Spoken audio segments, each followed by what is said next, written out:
What if I told you that the most potent weapon of female dominance isn't beauty or seduction or even the kind of manipulation we're used to talking about? What if it's something far more subtle, something darker? Something the great Russian novelist Fyodor Dostoevsky warned us about nearly 2 centuries ago. Stay with me for the next few minutes, because you're about to discover a chilling psychological mechanism that has been used for millennia to control men, to quietly drain their sense of purpose, and to leave them as hollowed-out versions of their former selves. By the end of this video, you'll either be in a state of shock, or you'll possess the key to finally breaking free. Let's set the scene. Imagine St. Petersburg, 1866. A young Fyodor Dostoevsky, a man broken by crushing debt and a desperate, gnawing despair, is hunched over a gambling table. He's feverishly tossing away his last coins, his hands shaking with every bet. Across from him, a woman is watching, but she isn't watching with pity. She isn't watching with anger. She's watching with something far more terrifying: indifference. She doesn't plead with him to stop. She doesn't scream at him for his foolishness. She simply allows him to destroy himself, because she knows that the very moment he hits rock bottom, the moment he has nothing left, he will crawl back to her, begging for a salvation only she can seem to provide. This, gentlemen, is the secret weapon we're here to talk about: the power of passive annihilation. It's the mastery of eroding a man's soul without ever having to raise a hand or even a voice. Dostoevsky saw this with his own eyes, not just in the brothels and the smoke-filled gambling dens of Russia, but in the grandest, most opulent courts of Europe. Think of Catherine the Great. She didn't conquer a vast empire with armies alone. She conquered men by making them addicted to her approval, by breaking their spirits by simply making them need her validation more than they needed air. Or look at Napoleon, a titan of war, a man who redrew the map of the world. He wasn't undone by enemy cannons in the heat of battle, but by the letters he received from his wife, Josephine. Each one was a carefully crafted dagger aimed directly at his ego, a masterclass in emotional leverage. The greatest men in history often didn't fall to swords or bullets. They were dismantled piece by something far more subtle: the slow, surgical removal of their purpose. And here is the brutal, unvarnished truth you need to understand. A man without a mission is a slave to validation. And this is a truth women seem to understand instinctively, better than anyone. Think about your own life for a second. When was the last time you changed your behavior? Not because a woman explicitly demanded it, but because you felt her silent judgment. That haircut you suddenly decided to get after she made a single, offhand comment about your old one. That major career shift you started seriously considering just because she seemed vaguely unimpressed with your current job.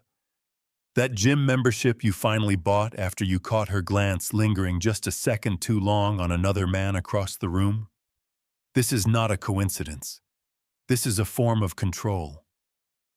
Dostoevsky identified this dynamic in his work, calling it the underground man's paradox. The more a man finds himself seeking external validation, the more he begins to despise himself for the very act of needing it. It's a vicious cycle, and women are often the silent puppet masters pulling the strings.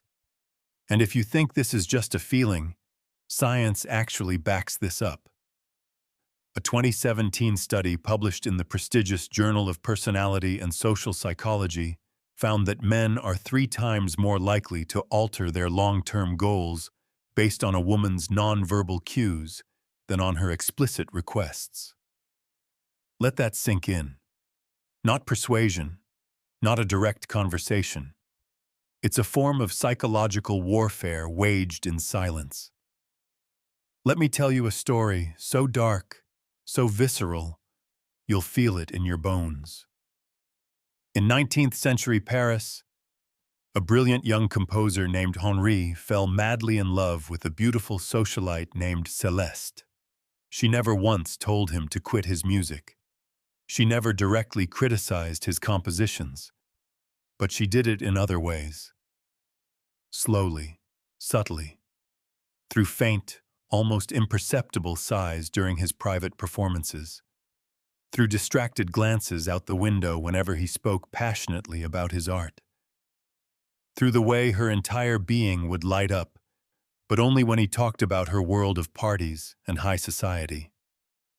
Slowly, without even realizing it, Henri stopped composing. His passion withered. By the time he woke up to what had happened, his hands felt foreign on the piano keys. His mind, once a fountain of melodies, had gone quiet. And when he finally confronted Céleste, his heart breaking, do you know what she said? She looked at him with perfect innocence and said, "But my darling, I never asked you to change. You did that all to yourself." That is the genius of the trap. Women don't need to demand your submission. They engineer the circumstances for you to surrender it yourself. But this is where Dostoevsky's true genius shines. He didn't just expose the mechanics of the trap. He showed us the way out. In his masterpiece, Notes from Underground, he writes, "Man only likes to count his troubles, but he does not count his joys." The translation for us is this: the moment you make her approval your metric for success, you have already lost. The moment you allow her indifference to dictate your self-worth, you are already enslaved. So, how do you break free? How do you reclaim your power? Well, that's where this journey gets even darker, but also far more liberating. There's a scene in Crime and Punishment that most men read right past, but once you see it for what it is, you can never unsee it. There's a scene in Crime and Punishment that most men read right past, but once you see it for what it is, you can never unsee it.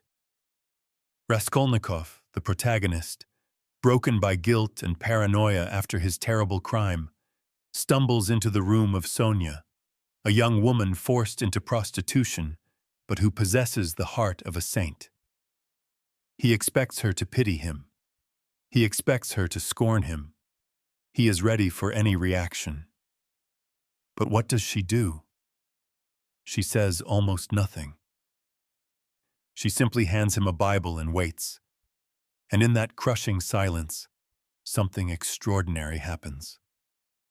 Raskolnikov, the proud nihilist, the self-proclaimed Superman, completely falls apart. He drops to his knees and weeps uncontrollably. This, gentlemen, is the secret.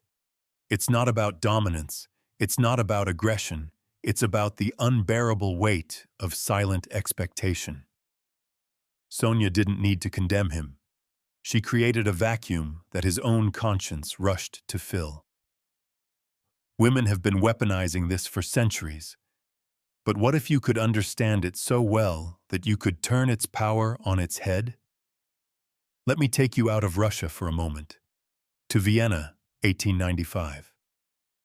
A young neurologist named Sigmund Freud is sitting across from one of his most infamous patients, a woman history knows as Anna O. She's suffering from what was then called hysterical paralysis. She physically cannot move parts of her body, yet there is absolutely no medical cause. Her mind is so powerful that it has convinced her body it is broken. Freud's breakthrough wasn't just in treating her, but in realizing something far more sinister. Anna's paralysis wasn't a flaw, it was a weapon. Her entire family, especially the men in her life, orbited around her suffering. They were desperate to appease her, to fix her, to validate her pain. She had unconsciously turned her weakness into a source of absolute control. And Freud, ever the keen observer of human darkness, wrote in his private notes, "The hysteric does not suffer from her symptoms. She rules through them." This is the game. Women don't need to command. They provoke. A well-placed sigh, a single tear at the perfect moment, a strategically timed withdrawal of affection and warmth. These are the levers that move men like puppets on a string. But Dostoevsky, the grandmaster of the human soul, uncovered the countermove. In The Brothers Karamazov, he writes, "Above all, don't lie to yourself. The man who lies to himself and listens to his own lie comes to a point that he cannot distinguish the truth within him." And here's the brutal application of that wisdom. Most men don't just obey these silent female cues. They lie to themselves about why they're doing it.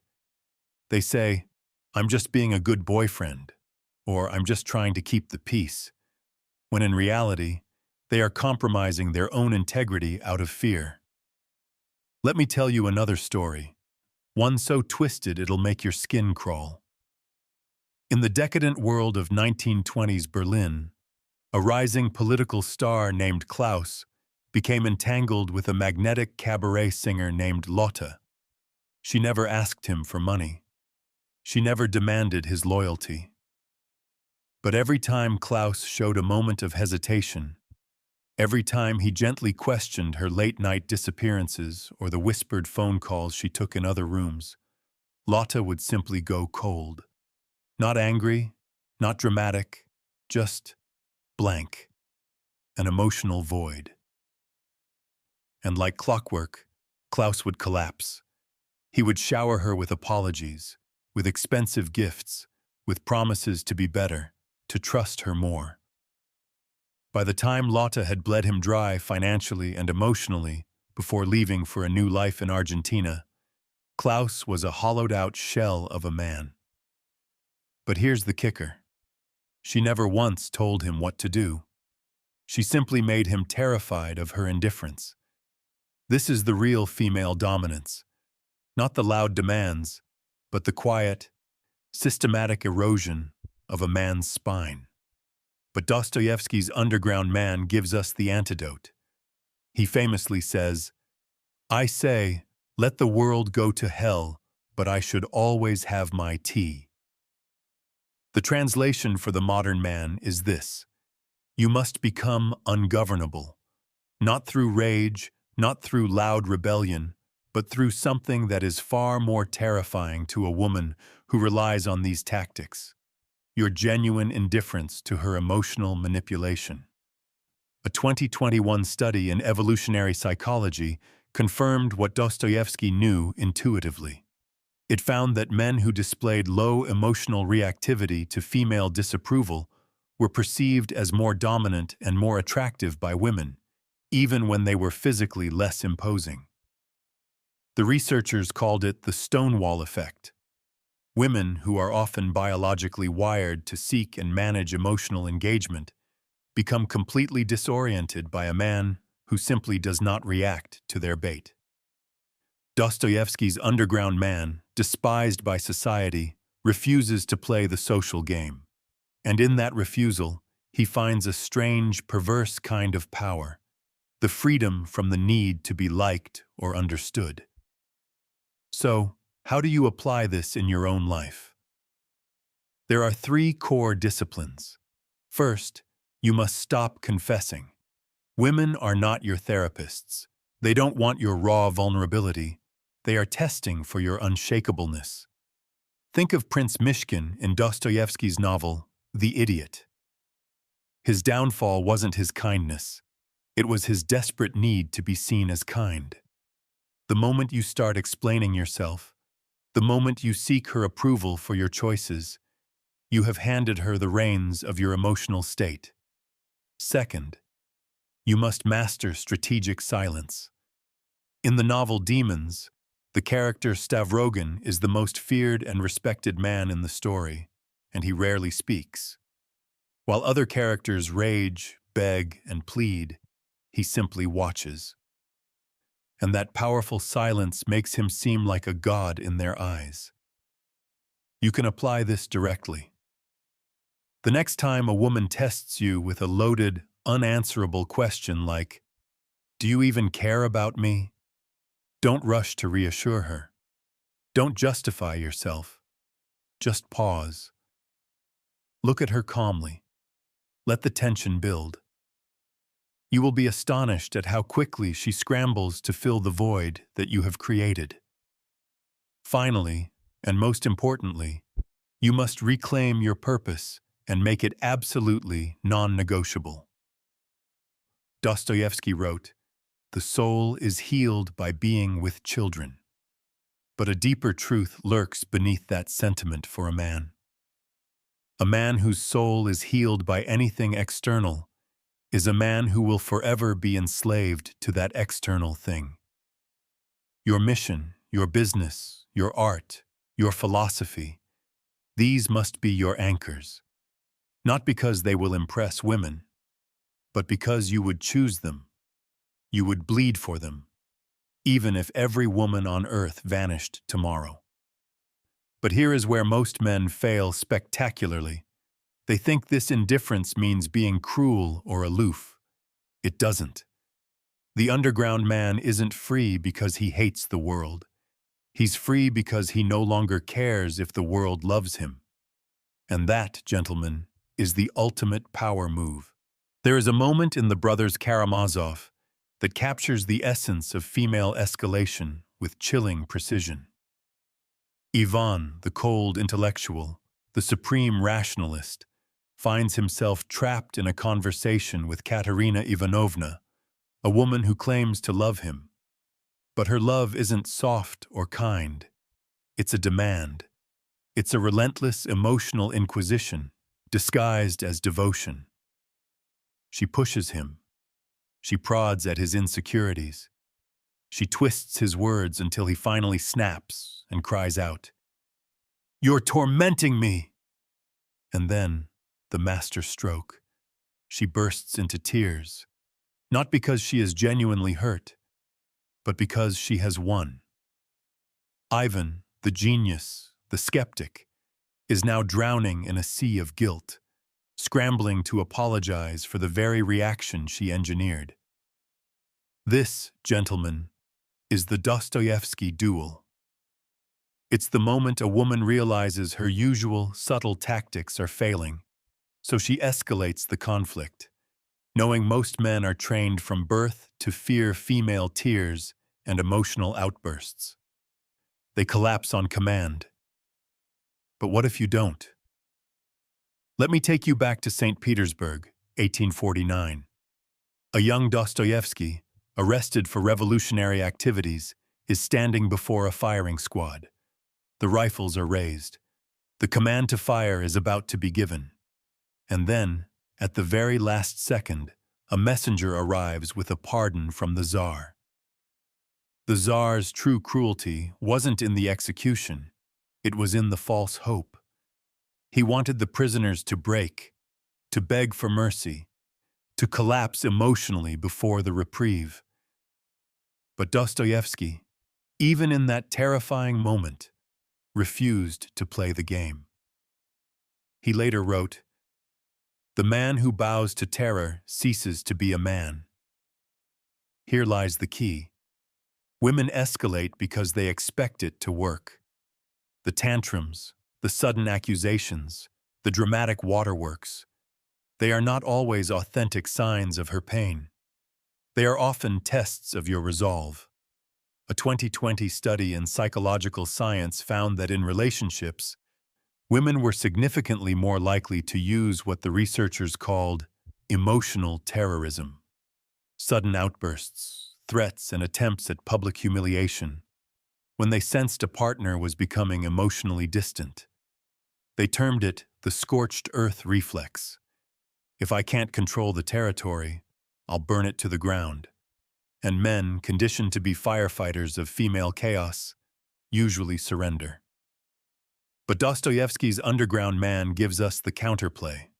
He says, "I am alone, and they are everyone." The translation is this: you must become comfortable with being the villain in her story. Here's how it works in practice. Phase 1. The false accusation. When her grip is slipping, she will accuse you of the very things she fears. You're abandoning her. You're cruel. You're indifferent. Most men panic here. They start defending themselves, explaining their actions, falling right into the trap of proving they still care on her terms. The underground man's strategy? Agree with her. When she says you're a monster, you calmly reply, "Yes, perhaps I am. Now what?" This is the verbal equivalent of stepping into a punch. It robs her of the conflict she craves. Phase 2. The emotional ambush. Next come the tears. The "I never thought you would hurt me like this." The "you've changed." In The Idiot, the character Nastasia Filipovna hurls a bundle of 100,000 rubles into a fireplace and dares another character, Rogozhin, to pull it out. It's not about the money, it's a test of control. She wants to see him burn for her, and the fool he tries. But imagine if he had just laughed. Imagine if he had said, "Burn it all, it's only paper." That is the power move. A woman's tears are only potent if you believe you are responsible for drying them. Phase 3. The social ultimatum. When all else fails, she will go public. She'll tell her friends, maybe your friends, that you are the source of all her pain. This is where most men finally break. They can't stand the social pressure. But Dostoevsky's Raskolnikov shows us the escape. He confesses to his crime not because he's caught, but because he chooses to. He seizes control of his own narrative. When she tries to drag you into the court of public opinion, you must refuse to stand trial. Let her scream into the void. Her power crumbles when there's no audience who sees you react. But the ultimate weapon in the Dostoevsky duel is indifference with a calm smile. This is the power of the underground man. He is immune to the game because he refuses to play by its rules. So when the escalation comes, when the tears flow and the accusations fly, you do nothing. You watch, you nod, and you let her exhaust herself. Because female escalation is a performance designed to provoke a reaction. No reaction, no power. But what happens when a woman refuses to let you walk away? What happens when she hunts you, becoming an obsession? Now we unveil the final gambit, the last and most ruthless strategy. There's a moment in Crime and Punishment we must revisit. After Raskolnikov confesses to Sonia, she doesn't reject him. Instead, she clings to him with a terrifying intensity, insisting she will follow him to the ends of the earth, even to Siberia. On the surface, this looks like boundless love. But look deeper. It's possession. Sonia doesn't just want to save Raskolnikov. She wants to own his redemption. This is the final gambit. When a woman senses your complete emotional detachment, her obsession doesn't die. It mutates. Modern psychology calls this enmeshment trauma. A 2022 study found that women high in covert narcissistic traits were overwhelmingly likely to engage in shadow manipulation after a breakup. Anonymous rumors, subtle sabotage of a man's new relationships, and turning mutual friends into unwitting spies. So how do you survive this final, desperate assault? Stage 1. The Hoover Maneuver. Named after the vacuum cleaner, this is when she suddenly tries to suck you back in. Texts out of nowhere. "I miss us." An old inside joke. Even anger is a hook. Most men crack here, mistaking her desperation for renewed desire. The counter move is a silent blackout. No blocking, no angry replies, just radio silence. A 2021 MIT study found that a non-response to emotional baiting drops the likelihood of re-engagement by over 90% within 3 weeks. Absence is the one thing her obsession cannot weaponize. Stage 2. The social hostage crisis. When silence fails, she will try to turn your world against you. This is social triangulation. The escape is a preemptive scorched earth of your own. Before she can isolate you, you voluntarily withdraw. Announce a social media detox. Go on a trip. And then, this is critical, you must publicly thrive. A woman's social power relies on your perceived suffering. Deny her that, and her narrative collapses. Stage 3. The resurrection play. This is the most dangerous stage. Just when you think it's over, she reappears, but not as the woman you knew. She's now your fantasy. She has new hobbies that just happen to align with yours. She's suddenly quoting your favorite philosophers. This is a trap called mirroring. The antidote is pattern disruption. If she takes up your interests, you publicly pivot to new ones. The goal is to prove that you are an ever-moving target, that you are unknowable. Dostoevsky saved his darkest and most profound insight for Notes from Underground. He wrote, "Man is sometimes extraordinarily, passionately in love with suffering." Women know this. They know that on some level, men crave the familiar pain of their own chains. But the underground man gives us the key. "I am a sick man. I am a spiteful man," he says. "I refuse treatment." Translation: own your ungovernability. The game ends when you stop seeking any reaction at all, positive or negative. You become a man who cannot be moved because your center of gravity is located deep inside yourself. Dostoevsky died holding the Book of Job, the story of a man who lost everything, yet refused to curse God or his fate. The final lesson is there. This kind of dominance only has power over you as long as you fear loss. It ends when you can stare into the abyss of total solitude and realize that you are enough.